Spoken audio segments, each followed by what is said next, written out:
Je l'annonçais à l'entame de cette émission. Si vous venez de nous rejoindre, le principal sujet à débattre reste la démission de Boni Yayi de la tête du parti Les Démocrates et également de son fils dans les instances de prise de décision du parti politique. Nous en parlerons sur ce plateau, bien évidemment, avec Henri Yambaudet. Henri Yambaudet, bonjour. Bonjour Carole et bonjour à tous les téléspectateurs, bonjour aux différents auditeurs et bonjour également à l'équipe technique et bonjour à tous ceux qui adorent suivre cette émission matinale. Alors, cette atémie est apparemment encore dans les coulisses ou dans les couloirs d'Eden Télévision. Le temps de nous rejoindre, nous allons démarrer les discussions sur ce plateau avec vous, Henri Yambaudet. Alors, ma toute première question, cette démission du président Boni Yayi de la tête des LD est-elle un choix stratégique ou le résultat de nombreuses tensions? Il y a deux angles. Est-ce que c'est un choix stratégique ou le résultat de nombreuses tensions? On va disséquer pour arriver donc à conclure. Il faut dire que hier, on parlait donc de cette formation politique en se demandant comment cette formation politique va survivre, vu que la formation politique n'a pas engrangé d'élus et n'est plus donc sur la scène politique, n'a pas d'élus, donc n'a pas de représentants. Est-ce que cette formation politique va se résigner seulement à critiquer ou bien seulement va à observer les acteurs politiques actuels et futurs à animer la vie politique? Eh bien, cette nouvelle de la démission de Boni Yayi, c'est un coup dur pour, je dirais, cette formation politique de LD, parce que au-delà de tout, il faut avoir donc le courage de le dire. C'est Boni Yayi qui est le ciment qui maintenait donc l'unité au sein des tensions, au sein des courants politiques de cette formation politique. Vous vous rappelez que au temps fort de la crise de cette formation politique, quand il préparait bien évidemment la présidentielle ou le duo, pour sortir le duo Agbodjo et l'audio, il a fallu des heures de concertation, il a fallu des moments de compromission, il y a eu donc des moments, même des tiraillements de part et d'autre, parce que tout simplement, au sein de cette formation politique, il y a eu plusieurs courants politiques. Il faut avoir le courage de le dire également aujourd'hui, il y a ce courant politique qui soutient Éric Rouneté, il y a ce courant politique qui soutient Nourine Achale, il y a ce courant politique qui soutient également d'autres députés. Donc, il y a que, au sein de cette formation politique, il y a plusieurs courants politiques qui sont. Donc, l'unité n'était pas ce que ça devait être parce que les intérêts étaient en jeu. Parce qu'on disait le jour-là, on a passé toute la nuit au siège du Parti démocrate en son temps, on disait pourquoi c'est lui qui doit prendre, pourquoi ce n'est pas moi, et pourquoi faire ce choix-là, pourquoi faire le choix de Agbodjo. Mais contre toute attente, Agbodjo a démissionné pour laisser couler donc aux spéculations et tout le reste. Aujourd'hui, si Boni Yayi démissionne, est-ce qu'il ne faut pas lui donner raison? Est-ce qu'il ne faut pas se demander, mais est-ce qu'il a raison de démissionner? Au fort moment de cette crise-là, de la crise qu'avait traversée la formation politique, il pouvait démissionner. Il pouvait démissionner parce qu'il était traité de tout le nom d'oiseau. On l'avait dit, mauvaise gestion, il ne pouvait pas arriver à arranger les dossiers, maintenir le courant politique et tout le reste. C'est ça qui a fait que cette formation politique n'a pas pu passer là-bas pour être accepté et participer aux élections, D'abord, les élections communales, législatives, et puis après, l'élection présidentielle. Maintenant, votre question de savoir, est-ce que c'est un choix stratégique? Oui, on peut dire ça. Parce que ce qu'on entend là, on apprend que dans les va-et-vient, dans ce qui se dessine là, eh bien, il y a deux courants qui s'observent. Il y a ceux-là qui acceptent d'aller, bien évidemment, à la rivière. Je vais parler donc pour aller soutenir le duo Wada Intalata. Et bien, il y a un autre courant politique qui refuse que, en tant que parti de l'opposition, on ne peut pas accepter cette nouvelle forme de gouvernance, sinon accepter aller à la rivière. Et donc, divergence au milieu, il y a Eboni qui est, comme je l'ai dit, le ciment de l'unité. Bon, a dit, si c'est ça, allez, les gars, ce que je vois là, vous ne voulez pas me laisser me reposer. Donc, il a pris sa décision de quitter. Mais bon, c'est un coup de tonnerre. Je dirais c'est dû pour cette formation politique parce que ça ne finira pas aller en lambeaux. Et si vous connaissez bien ce qui se passe à l'interne, vous allez comprendre que Boni Yayi, même s'il reste en dehors de cette formation politique, son nom va planer sur cette formation politique. Maintenant, est-ce que c'est un repositionnement stratégique? Non. Boni Yayi, est-ce qu'il a besoin de se repositionner? D'abord, c'est un nom qui pèse dans l'arène politique. C'est un nom qui draine c'est quelqu'un qui draine beaucoup de monde. Donc, à lui seul, il peut tenir, il peut tanguer, donc faire tanguer la bague. Non, il a raison évoquée, c'est raison sanitaire et puis repos mérité. Vous vous rappelez que juste après l'élection, à un moment donné, il ne parlait plus, et il ne s'offrait plus aux shows médiatiques et tout le reste, mais il se contentait de faire de l'évangélisation. Il allait donc dans les églises, dans ces églises pour parler, pour appeler donc à la paix, à l'amour des uns des autres. Il le fait donc. Le positionnement stratégique, je ne vois pas ça. Maintenant, le résultat de nombreuses tensions, oui, je peux dire ça également, je peux accepter cette deuxième partie de votre question. C'est le résultat donc de ces nombreuses tensions parce qu'il se dit qu'il ne peut plus supporter ce qu'il a subi là. Parce que c'est à cause de cette tension-là, de ces courants que j'avais cités là tout à l'heure, que Yayi Boni a été traité de tous les noms. Parce qu'on dit que son leadership était mis à mal, que son leadership n'arrivait pas à faire taire les divergences. De l'autre côté, il faut dire les choses telles qu'elles sont, de l'autre côté, du côté de la mouvance, qui êtes-vous pour brancher? Qui êtes-vous pour lever la tête pour dire vous voulez faire autre chose que ce que le parti décide? Les 5, ou bien on l'a appelé l'autre transfuge, il a refusé, il ne peut pas refuser. Ceux-là qui sont partis, quand vous voyez un peu la position qu'occupe aujourd'hui, comment on l'appelle, le député Michel Soudinou, vous vous rappelez que c'est une pure trahison. Et donc, ça a commencé depuis cette trahison-là. Il faut arriver à le dire, c'est la pure trahison. Et ces gens-là, et ça a permis aux gens, à ceux-là qui les ont reçus aujourd'hui, de dire, si vous faites ce que vous avez fait de l'autre côté, vous allez perdre votre titre de député. Et non seulement ça, vous allez perdre. Donc, il y a une loi, il y a une disposition qui a été prise pour les avertir. Et donc, si vous êtes observateur, vous allez comprendre que c'est à cause de ceux-là que, on a mis cette disposition-là. Et aujourd'hui, Boni Yayi, je suis d'accord que c'est le cours du pour cette formation politique. Il y a des pas qui sont annoncés aussi au sein de cette formation politique. Donc, pour moi, c'est le résultat de ces nombreuses tensions internes à cette formation politique. Bonjour, Seth. Seth Atemi, bonjour. Bonjour, Carole. Bienvenue à vous. On a commencé la discussion. Vous étiez annoncé. Alors, je vais vous poser la même question.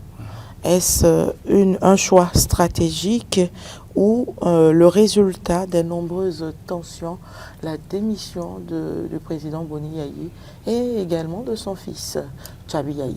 À mon avis, il faut mettre le résultat des nombreuses tensions d'abord. Parce que, vous savez, en 3 ans de gestion pour Boni Yayi à la tête de ce parti, les démocrates, les choses n'ont pas pour autant été faciles. Et la plupart des initiatives qui ont été menées n'ont pas reçu pour autant,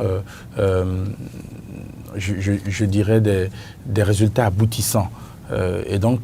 Et au final, l'homme qui voulait aider le parti à pouvoir renaître, à pouvoir se relancer sur l'échiquier politique national, à pouvoir accéder à la magistrature suprême en point de Graal, n'a pas pu le faire. Et nous savons comment les choses ont fini pour les élections générales que nous sommes en train de subir actuellement. Ça fait beaucoup de coups qui ont été reçus. L'homme a également traité de tous les noms d'oiseaux que nous savons. L'homme a été traité également d'être un peu à l'origine des remous qu'il y a au sein de LD, la crise interne qu'il y a à l'intérieur, jusqu'au moment où il fallait décider d'un choix final pour le duo candidat. Ça a tiraillé de tous les endroits. Et après tout ça, quand vous êtes un homme, et que vous subissez tout cela, il est normal que vous recevez un coup, ne serait-ce qu'un coup psychologique.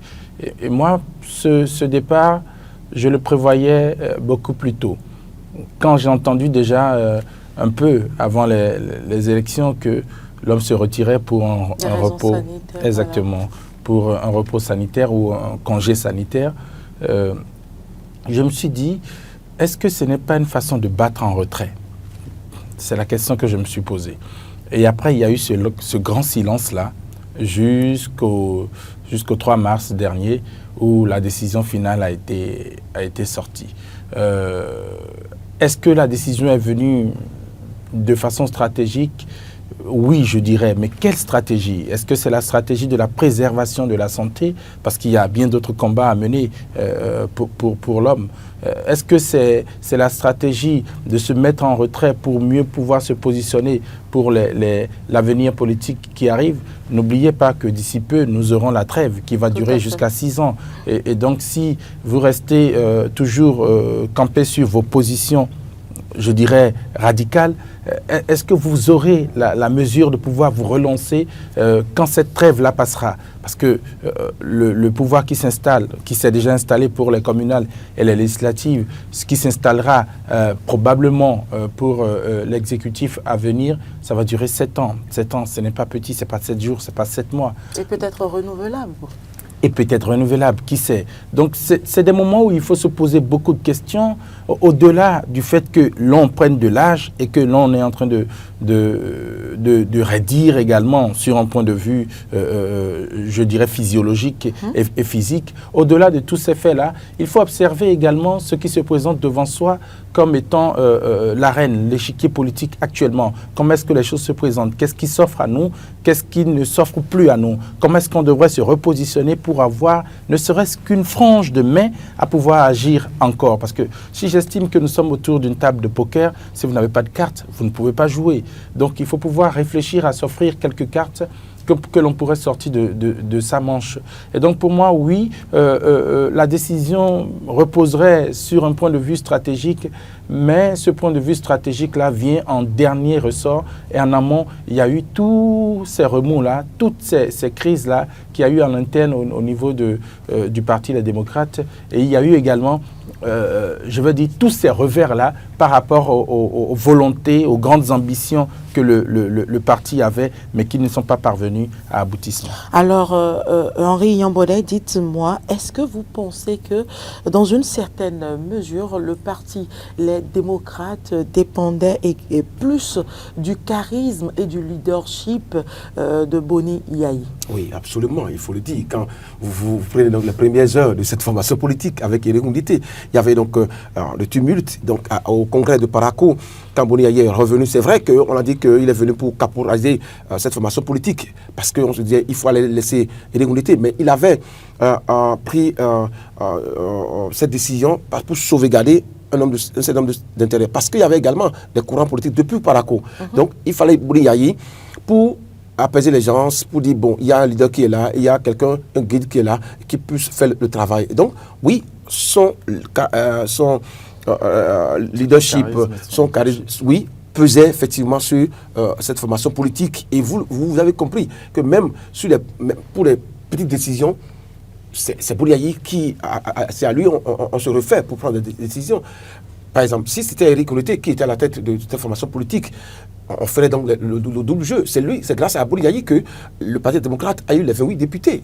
C'est lui qui a sillonné Mosée Vallée, appelé les gens à sortir pour aller voter, même s'ils ont refusé en tout temps qu'ils ont dépassé, ils ont eu plus que 28 députés, mais officiellement, ils ont eu 28 députés. D'accord? C'est grâce à lui, c'est lui qui a payé la caution des députés. C'est lui qui a relancé la formation politique. Et donc, son leadership et son charisme ont vraiment eu d'impact sur cette formation politique. Et donc, son départ, forcément, va créer le vide. Voilà. Alors, est-ce qu'on peut dire que cette démission révèle les limites du parti politique construit autour de la figure emblématique de l'homme? Non, on ne va pas dire que cette démission montre les limites. Il y a quelque chose qu'on ne va pas perdre de vue. Pourquoi Yayi a démissionné, son fils aussi a démissionné? il faut réfléchir à ce niveau-là également. Pourquoi Yaya démissionne? Yaya pouvait démissionner pour quelle raison de santé, pour dire oui, raison de santé, je vais au repos. Et bon, je vous laisse quand même Tchabi, parce que Tchabi reste donc ses yeux et ses oreilles, d'accord, c'est de la formation politique. Même pour le cas de concertation des forces de l'opposition, Tchabi était donc dans le cadre. Oui, tout à fait. Et donc, Tchabi représentait son papa au sein de cette formation politique. Pourquoi Tchabi est parti? Pourquoi son papa est parti, Tchabi aussi est parti? À vous de répondre en tant qu'analyste politique. En tant qu'analyste politique. Totalement, on veut se séparer de tout ce qui a un rapport avec le Parti démocrate. Même la famille veut se séparer donc de la formation de c'est la lecture qu'il faut en faire. Sinon, Yaya Boni, pour raison de santé, pouvait laisser Tchabi, d'accord, au sein des instances de cette formation politique et aller se reposer et peut-être devenir pasteur ou être sénateur. On va en arriver là.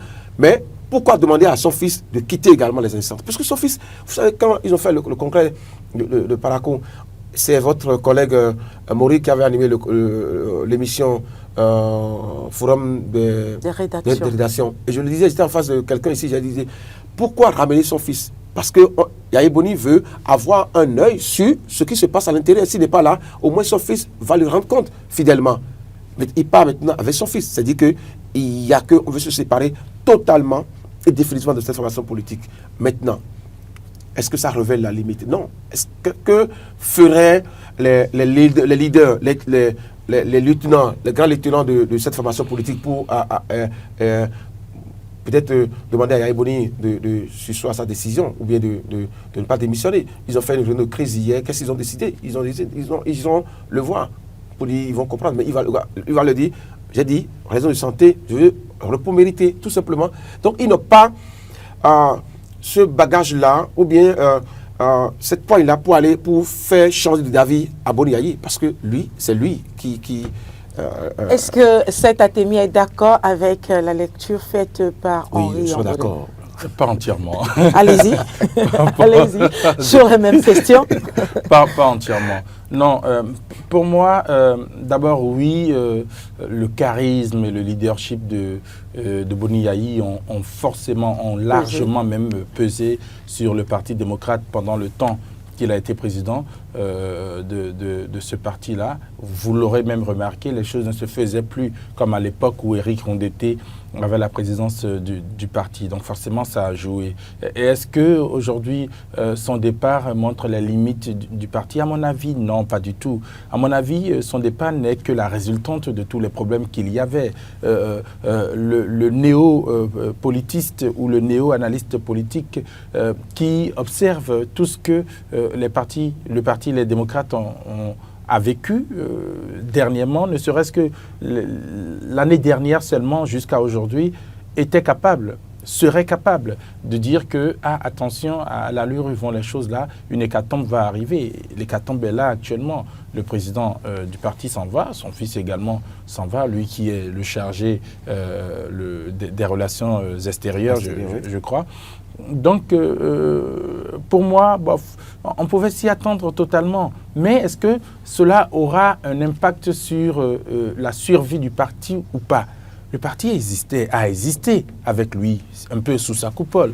Le parti a existé avec lui au règne, à la tête. À la tête, tout à fait. Exactement. Et le parti existera après lui. Il a même fait des recommandations pour que le parti puisse mieux exister. Il a parlé d'unité, il a parlé de pouvoir se fier aux tests et pouvoir mieux avancer. Il y a des vice-présidents qui sont là, je crois qu'il y en a 6 ou 7 encore qui sont encore là. Les instances du parti sont encore là. Ils pourront continuer à pouvoir vivre. Et hier, nous étions en train de dire que si le parti, les démocrates devraient survivre à cette nouvelle ère dans laquelle nous sommes en train d'entrer, parce qu'il ne faut pas se voiler la face, nous entrons totalement dans une nouvelle ère politique dans notre pays. Il faudra qu'elle puisse faire l'effort de renaître de ces cendres-là, de se donner l'âme ou l'allure d'un phénix, pouvoir accepter de mourir, pouvoir accepter d'être totalement incinéré et pouvoir renaître totalement de nouveau. Exactement. C'est la façon dont ce parti-là pourrait se redonner une nouvelle vision, une vision qui cadre totalement, qui soit totalement actualisé avec ce que nous avons sur le plan politique actuellement et pouvoir mieux avancer. Alors peut-on parler d'une crise de succession donc politique au sein du Parti Les Démocrates? La crise arrivera si dans les premiers instants, c'est-à-dire sur 3, 4, 6 mois, nous n'arrivons pas à avoir véritablement un président qui puisse assurer la relève. La crise arrivera si le président qui est choisi pour assurer la fonction de leader ne parvient pas à pouvoir souder véritablement les failles, les fissures, les brisures qu'il y a entre les murs de ce parti, les démocrates-là. La crise arrivera véritablement, la crise de succession arrivera véritablement si le président qui est élu ne fait pas l'unanimité au sein des autres leaders du parti et que ça puisse faire, je dirais, l'objet d'un remous ou l'objet d'une grande dispute au sein de ce parti-là. Et donc, je pense que ce n'est qu'en ce moment-là que la crise arrivera. Pour moi, c'est déjà un peu mal parti de démissionner comme ça et de partir. C'est un peu comme si on partait sans avoir préparé une relève. Mais qui sait? Nous connaissons Boni Yayi. Alors, en parlant de relève, qui pourrait prendre la tête du Parti Les Démocrates, selon vous, en tant qu'analyste politique? Il y a bien de noms qu'on pourrait citer pour prendre la relève du parti. Si nous devons nous fier à l'expérience, nous parlerons d'un certain Éric Rondeté qui a déjà eu la direction du parti et qui se trouve être parmi les leaders aujourd'hui, quelqu'un qui est une figure de proue du parti Les Démocrates. Il a à son actif une belle carrière politique dans notre pays. Il a tout connu, j'ai envie de le dire de cette façon-là. Il a connu autant les remous contre Yayi Boni qu'avec Yayi Boni. Il a connu les remous également avec le pouvoir en place actuel. Donc, on pourrait le dire qu'il pourrait le penser. Il y a également Noureddine, non pas lui. Noureddine. Oui, Atchadé, ouais, qui pourrait également avoir le leader du parti, qui se trouve être également un des fidèles qui est resté aux côtés de Boni Yayi et qui a fait la lutte depuis les forces Cori pour un Bénin émergent jusqu'à venir au parti Les Démocrates, qui a une bonne connaissance de tous ceux qui se trouvent être en face de lui et être ses pairs également, qui pourrait également prendre la directive, voilà, le lead du parti. Mais si on a envie de nous sortir un cas extraordinaire, on pourrait faire revenir un certain Agbodjo, qui a dit qu'il prenait, lui, qui se mettait en retrait pour se consacrer entièrement à sa carrière d'avocat. Du coup, il n'est plus au sein du parti pratique. Vous avez imaginé qu'il soit positionné pour être le président de la République pour le Parti Les Démocrates? Vous ne l'avez pas imaginé. Donc, on pourrait le faire revenir. Tout est encore possible en politique. Et avec les partis Les Démocrates, ils nous ont habitués à être prêts à tout. Donc, il vaut mieux s'attendre à tout. On pourrait même avoir un nom que nous avons peut-être jamais entendu, qui pourrait venir et qui pourrait aider à faire les choses. Et je finirai en disant ça, c'est un pavé que je jette un peu dans la mare. Je trouve que c'est le moment idéal pour se remettre en cause, réfléchir et se poser des questions sur le fait que est-ce que ce n'est pas le moment pour pouvoir se rapprocher des frères qui sont du côté de la force Cori pour un Bénin émergent, les mettre ensemble pour refaire un parti Les Démocrates. Nous allons en revenir par rapport, en parlant de la restructuration du parti politique Les Démocrates. Henri Nyambodé, peut-on, oui, vous voulez répondre? Oui, allez-y. Crise de succession qui peut assurer la relève. La relève. Oui, il a bien fait de citer ces noms. Mais il ne faut pas oublier que les deux noms que vous avez cités là, que ces deux noms-là nourrissent un courant politique au sein de cette formation politique-là. Ce que ça fait que, à Parakou, on a dégagé Éric Rondeté. Parce que Rondeté, vous avez fait bien de rappeler son passé, qui également était un opposant farouche à Boni Yayi. Boni Yayi, donc, après, il est venu travailler avec. Donc, Boni Yayi était sur ses gardes jusqu'à hier pour démissionner. Parce que Éric Rondeté, on ne peut pas avoir confiance à Éric Rondeté, mais il ne faut pas oublier qu'Éric Rondeté aussi a fait un travail formidable pour que la formation politique, le Parti démocrate, ait les 28 députés qui sont là. Maintenant, avec Noureddine Atchadé nourrit un courant politique au sein de cette formation politique qui prend en compte un certain nombre de jeunes ceux qui ont eu affaire avec Bouni-Yayi au temps fort de la FCBE, d'accord, et qui sont restés fidèles à Bouni-Yayi. Donc, forcément, si on veut créer, on veut garder sa même dynamique, vous allez voir qu'ils vont chercher à prendre quelqu'un qui est encore fidèle à Bouni-Yayi, d'accord, pour que l'image de Bouni-Yayi reste toujours. Parce qu'au sein des différentes formations politiques, il y a ceux qui sont plus fidèles à Bouni-Yayi, à qui Bouni-Yayi, ou même à un moment donné, a commencé par faire confiance. Vous vous rappelez cette histoire-là où on dit le premier vice-président est là, mais qu'on délègue ses pouvoirs même à celui qui ne devait pas le faire. D'accord? Et donc, il y a une crise de confiance qui est là.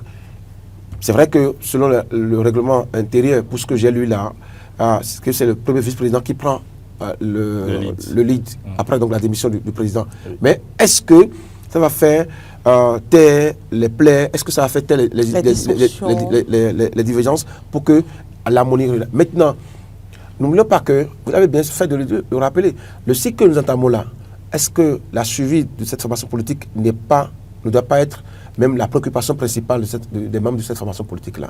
Comment faire pour ne pas mourir, d'accord, pendant 6 ans d'abord? Parce que c'est après 6 ans que vous pouvez commencer par critiquer, lever la voix pour...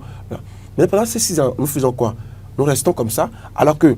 Et ce qui se passe là, c'est que les gens, déjà, si vous écoutez un peu le discours, on dit, oui, nous étions contre la gouvernance de talent, mais celui qui vient là, on ne connaît pas sa gouvernance. Et pourtant, celui qui vient là, de fait, il sort des manches de talent. De talent, d'accord? Et donc, on trouve des alibis, comme ceux qui sont partis là pour dire, je ne veux pas être une seule fois député, et donc ils sont partis là, d'accord? On trouve forcément un discours pour justifier soit son départ ou bien pour se ranger derrière. Donc, à ce niveau-là, la crise, c'est maintenant que la crise va commencer.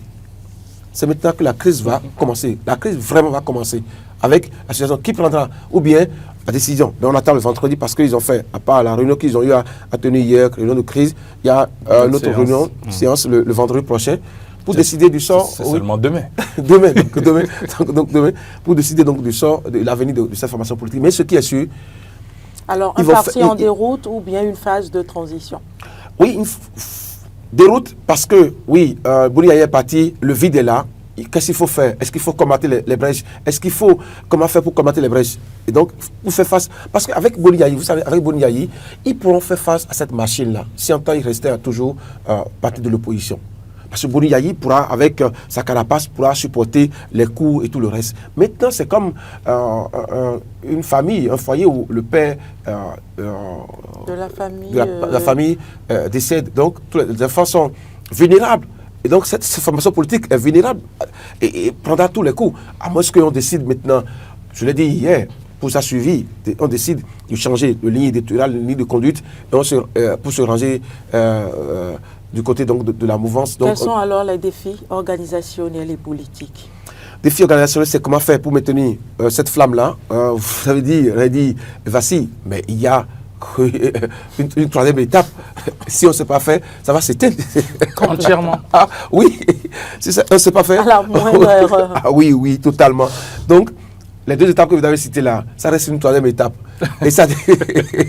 Mais justement, si on est sur le plateau, c'est de voir comment on n'atteigne pas cette troisième étape. Oui, justement, oui, ça fait partie donc des conditions de l'environnement qu'on va se créer. C'est comment on va se gérer après le départ de Bouni-Yayi. Si on s'entend, oui, les amis, si on s'entend... Justement, c'est pour ça que je parle de défis organisationnels et politiques. Qui parmi, je ne vois pas Éric Ngoundété, prendre le devant pour subir ces coups-là. Oui, celui-là, il est cité comme un ami du pouvoir. Il est cité comme quelqu'un qui a des acquaintances étroites avec le pouvoir en place.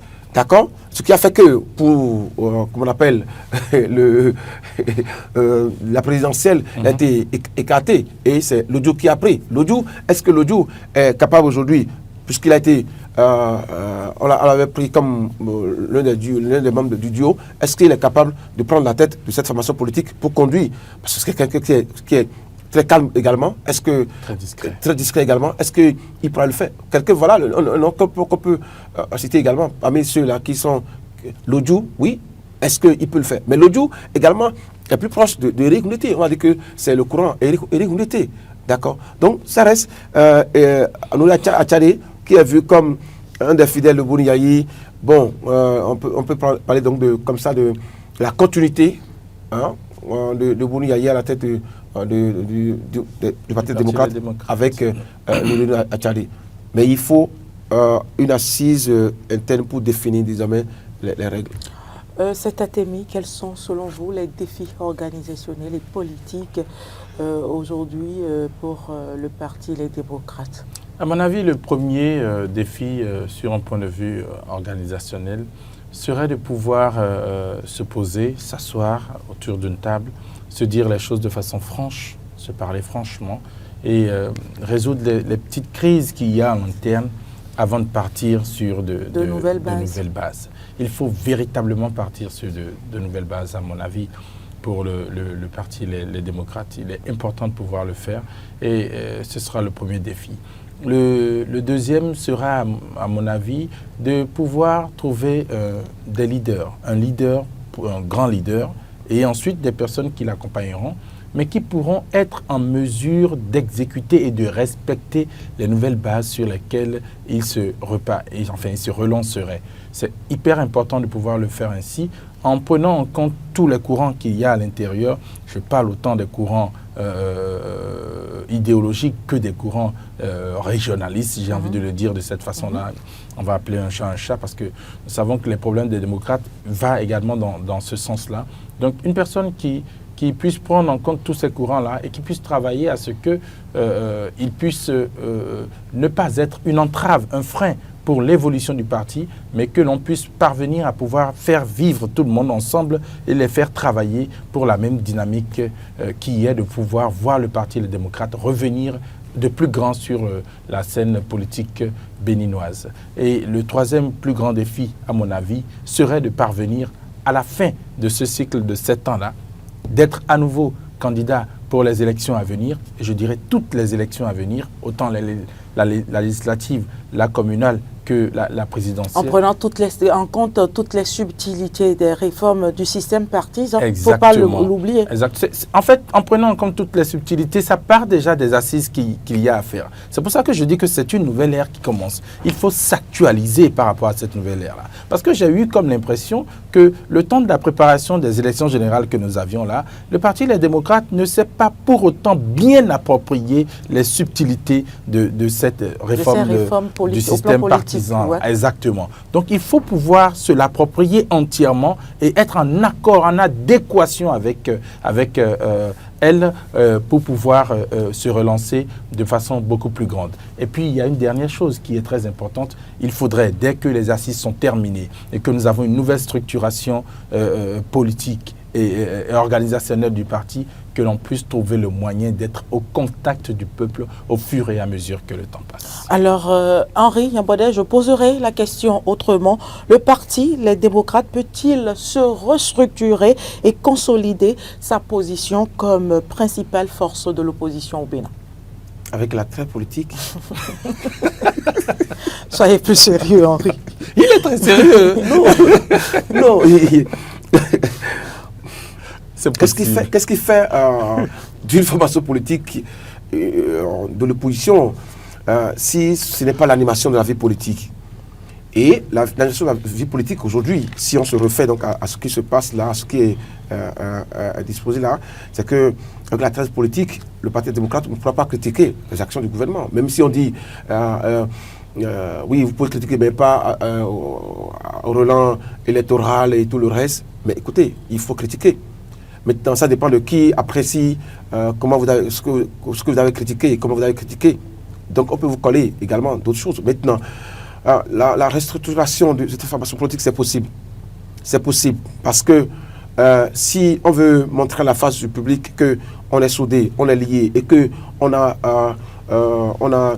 la carapace dure pour supporter, pour continuer la bataille, on peut changer les donnes au détour d'une assemblée générale ou d'un congrès pour dire, bon, allons-y, voici la nouvelle configuration de notre formation politique et on va observer un temps. Parce que l'autre défi également, c'est comment faire pour ne pas être considérés comme des politiciens passagers. Parce que c'est vrai que avec tout ce qui s'est passé, la mort de cette formation politique est annoncée. Mais on peut se repositionner autrement. Mais il y a un facteur qui est là, qui pour moi est important à considérer, c'est la trêve politique. La trêve politique, pendant 6 ans, le parti ferait quoi? Bon, arriver à changer de ligne, comment faire? Vraiment, c'est une question pour les champions. Et donc, est-ce qu'il faut attendre 6 ans après pour commencer? Alors que la dynamique qui est en cours là, et vous l'avez dit tout à l'heure, que ça peut être renouvelable. Oui, sur la question, pour moi, comment faire pour rester actif, pour maintenir le parti, les démocrates au sein des partis politiques au Bénin? De l'opposition. Précisons. De l'opposition. À leur rang où ils sont actuellement.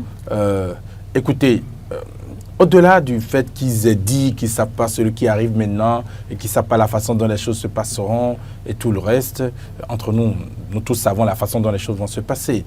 Au-delà de ce fait-là, il faut déjà partir à la restructuration du parti.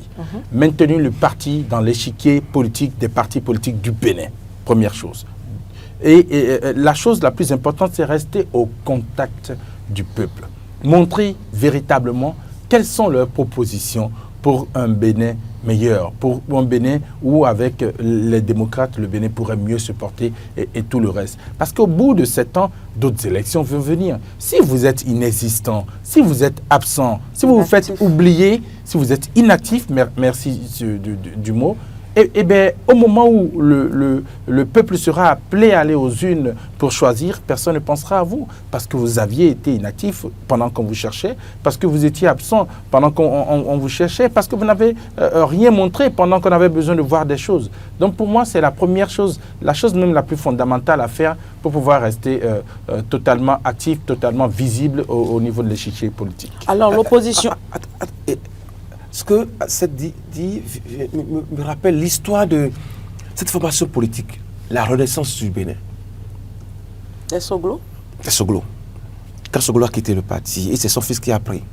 Vous savez ce qui s'est passé? Il y a eu des débouchages et tout le reste. Oui. Et pas fini, cette formation politique, on a tenté des actions devant la justice, mais ça n'a pas abouti. Et pas fini, cette formation politique a disparu. Une formation politique dans les années 90 qui a fait feu de tout bois, qui était l'une des phares formations politiques, d'accord, et qui, même, je fermé les vieilles de Huawei, de Pandron, arrivaient à voter, d'accord, mais en un long bout de temps, avec les réformes, cette formation politique a disparu. Donc je pense que, je me dis que, est-ce que ce n'est pas le même sort qui est réservé à la formation politique? La question reste posée, nous poursuivons quand même sur ce plateau.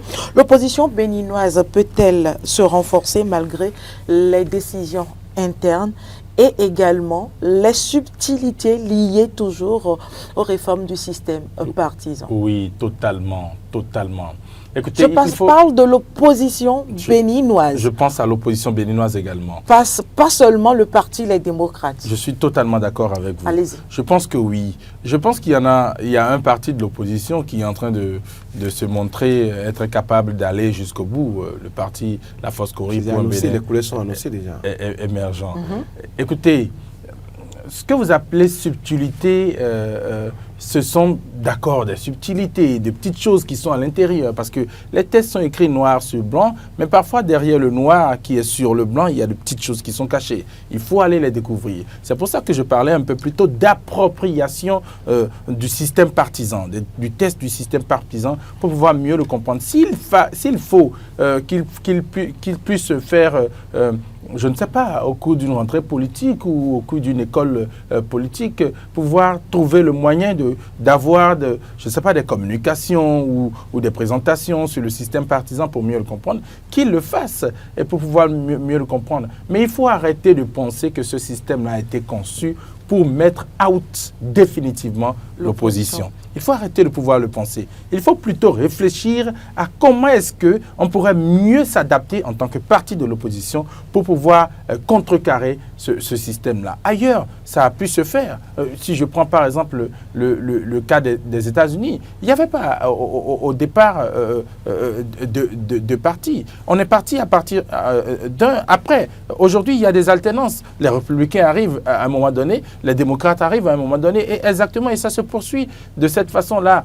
Si les gens s'étaient fiés ou figés sur le fait que, bon, c'est telle personne qui est là et ils vont le garder définitivement, ils ne parviendraient jamais à rien. C'est pareil ailleurs, si on veut prendre l'exemple du pays qui se trouve être notre modèle, dit-on, la France par exemple. C'est pareil également. Parfois, il y a la gauche, parfois, il y a la droite, parfois, même, il y a le centre qui arrive. Ouais. Et aujourd'hui, les Verts sont également en train de se battre pour pouvoir y parvenir. La bataille est rude, mais on se bat tant qu'on peut pour pouvoir y parvenir. Donc, il faut, premièrement, arrêter de se victimiser. Il faut arrêter totalement de se victimiser. Écoutez, on dit que quand c'est dur, c'est les plus durs qui avancent. Il faut prendre les taureaux par les cornes. Ma dernière question par rapport à ce sujet. Quel scénario peut-on envisager pour l'évolution de l'opposition béninoise à l'approche de la future échéance électorale? Le scénario d'une unification. J'en parle. Est-ce possible? C'est possible, à mon avis. Il faut écoutez, ça va être... Avec cette démission? C'est possible. C'est totalement possible. Peut-être que cette démission aiderait à pouvoir le faire. Peut-être que la présence du baobab Boniaï constituait peut-être, je dis ça... un handicap. Un handicap à ce que les choses... Cette fusion se fasse. Se faire. Peut-être que cette démission est également dans ce sens-là, de pouvoir leur permettre de se remettre ensemble et d'avancer. Parce que quand ils étaient ensemble, tous ensemble, ils étaient beaucoup plus forts. Ils étaient beaucoup plus forts. Personne ne peut le dénier ou dire le contraire de cela. Quand ils étaient tous ensemble, ils étaient beaucoup plus forts. Donc, premier scénario qui pourrait arriver. Deuxième scénario, que le parti, les démocrates, là, puisse se restructurer, se refonder, aller sur de nouvelles bases et revenir encore beaucoup plus fort. On pourrait s'attendre à ça. Et un dernier scénario, ce serait que les partis qui sont tout à côté là, puissent réfléchir et se dire, écoutez, les décisions que nous avons dernièrement prises par rapport à telle ou telle autre chose, c'était sur des coups de tête. Il faudrait vraiment, véritablement, que nous puissions refonder une opposition et y aller de plus belle. Ils avaient eu un cadre de concertation qui était né, je crois, si je ne me trompe pas, en 2024 ou en 2023, je ne sais plus, par rapport pour un cadre de concertation qui devait les aider à obtenir le pouvoir aux élections générales de 2026. Un cadre de concertation qui est parti en fumée. Si ce cadre pouvait revenir de plus belle, avec de vraies lignes qui seraient respectées, je pense que ce cadre-là pourrait les aider également à mieux vivre pendant, j'ai envie de dire, pendant la trêve, autant pendant la trêve qu'au moment où les choses reviendraient et qu'on devrait à nouveau aller aux élections. La dernière question pour vous, Henri. Mais non, si chacun de ces leaders de l'opposition arrivait à tel égaux, ils pourront se mettre ensemble. Parce que c'est ça également. Quand vous parlez donc de cadre de l'opposition, c'était une belle initiative qui devrait leur permettre bien sûr de s'asseoir et de se retrouver. Mais la première initiative qui a fait partir en fumée ce cadre-là, c'est la déclaration de candidature de, comment on l'appelle, il y a EDA. Ah oui. EDA, qui est parti pour dire qu'il est candidat, alors que au sein de cette formation, au sein de ce cadre-là, on devait aller chercher un candidat unique et s'allier donc derrière ce candidat-là. Mais lui, il est parti pour dire qu'il est candidat. Et il a commencé par faire un tapage médiatique. Donc, il a mis en mal la cohésion. D'accord? Donc, l'ego, si chacun de ces leaders-là met de côté leur ego, ils pourront s'unir et faire face, donc faire bloc pour changer la donne. Maintenant, la question que je me pose très souvent, c'est mais est-ce qu'on est opposant à vie? Mais non, vous le dites et je pense à quelqu'un. Allez-y.